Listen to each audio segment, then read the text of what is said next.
Bom dia, nós somos os alunos da escola de Nossa Senhora do Horto de Dom Pedrito. Nós somos a turma do 8º ano. Eu sou a Zuzu. Eu sou o Samuel. Eu sou o Mohamed. Eu sou a Elizabeth. E o nome do nosso trabalho é Efeito Estufa, o planeta pede socorro. Eu sou a Zuzu e agora eu vou falar o porquê deste trabalho sobre o efeito estufa. Este tema surgiu da necessidade de uma inquietação dos estudantes sobre o porquê a Terra fica aquecida à noite e o porquê estamos sentindo tanto calor nos últimos anos. Para tentar responder estas e outras questões sobre o efeito estufa, que surgiu este trabalho de pesquisa. O efeito estufa recebe este nome porque se assemelha a uma estufa, cujo vidro de suas paredes permite a entrada de ondas curtas de radiação solar, mas impede a saída das ondas de baixa energia, como os raios infravermelhos. Assim, a radiação retida é absorvida pelo ar presente no interior da estufa e mantém a temperatura do ambiente quente, até mesmo à noite, favorecendo o desenvolvimento dos vegetais. Gases causadores do efeito estufa. A atmosfera é composta de diversos gases. Alguns deles são capazes de absorver parte do calor emitido pela superfície terrestre, dificultando a dispersão de calor e contribuindo para o efeito estufa. Mas nem todos são causadores do efeito estufa. O dióxido de carbono, também conhecido como gás carbônico ou CO2, ele absorve a segunda maior quantidade de radiação infravermelha, sendo inclusive o gás de efeito mais abundante na atmosfera. A emissão dele ocorre pela combustão em queimadas das florestas naturais. O ser humano ocasiona a maior emissão de CO2 na atmosfera, com o consumo de combustíveis fósseis. O metano. O metano ele é produzido pela decomposição da matéria orgânica. Porém, o metano ele não é só produzido por ações naturais.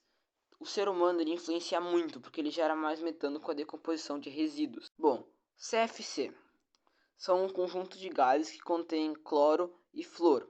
É uma composição feita pelo ser humano, não é um gás produzido pela atmosfera naturalmente. Ele é sintetizado pelo ser humano para ser utilizado em aparelhos de refrigeração. Esse tipo de gás, CFC, ele danifica a camada de ozônio. Claro, em função dele ser feito pelo ser humano e não ser algo natural. Mudanças climáticas são as alterações provocadas nos padrões climáticos a longo prazo. Elas têm sido alvo de discussões no mundo todo, preocupando a população. Mas afinal, o que são as mudanças climáticas e quais as causas? Mudanças climáticas são as alterações provocadas nos padrões climáticos a longo prazo, com base nas alternâncias meteorológicas, ou seja, nas condições do tempo observadas por um período. Elas podem ser causadas por processos naturais e também pela ação do homem. Eu vou te citar agora duas causas naturais e duas causas antrópicas.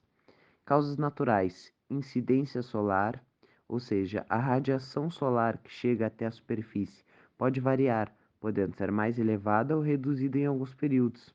Órbita da Terra: o planeta sofre variação em sua órbita segundo os movimentos que realiza, o que faz ele receber mais ou menos a radiação solar. Agora, as causas antrópicas. Queima de combustíveis fósseis, o que emite à atmosfera gases do efeito estufa. Aumento do desmatamento, ou seja, da retirada da cobertura vegetal. A nossa história evolutiva está intrinsecamente ligada às alterações provocadas no clima, as quais são observadas desde a formação do planeta. Ao longo dos 4,6 bilhões de anos do planeta, o clima modificou-se. Houve nos últimos 400 mil anos 4 ciclos diferentes, glaciais e interglaciais. Bom, agora qual a relação entre o efeito estufa, aquecimento global e as mudanças climáticas?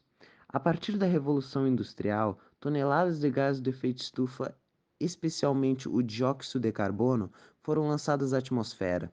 Sabe-se que a atmosfera terrestre é formada por gases como oxigênio, nitrogênio, dióxido de carbono e também vapor de água.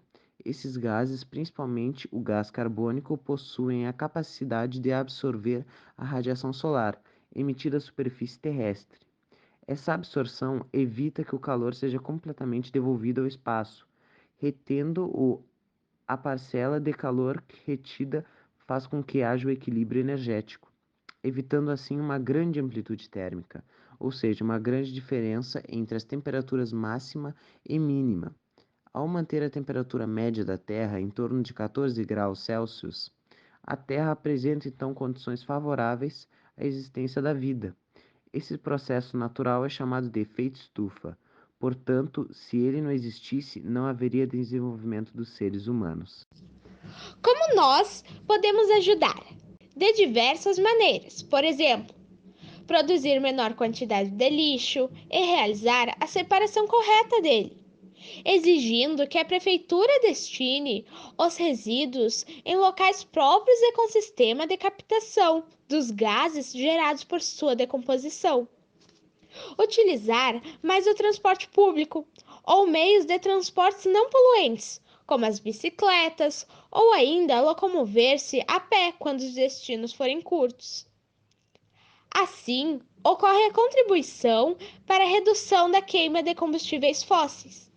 Se possível, pegar carona ou oferecer carona aos outros, utilizando biocombustíveis para abastecer os veículos. Os biocombustíveis são renováveis e não emitem gases do efeito estufa na mesma proporção que os combustíveis fósseis e seus derivados. Consumir produtos e mercadorias produzidos localmente, pois isso evita o transporte de outros produtos por longas distâncias em veículos que emitem gases do efeito estufa. Utilizar o ar-condicionado somente quando for extremamente necessário, pois à medida que ele resfria o ambiente onde você está, emite gases que aquecem o ambiente externo. Apoiar e participar de campanhas de reflorestamento, pois elas auxiliam na absorção do dióxido de carbono da atmosfera. Comprar produtos reciclados e eletrônicos que apresentam selos indicadores de grande eficiência,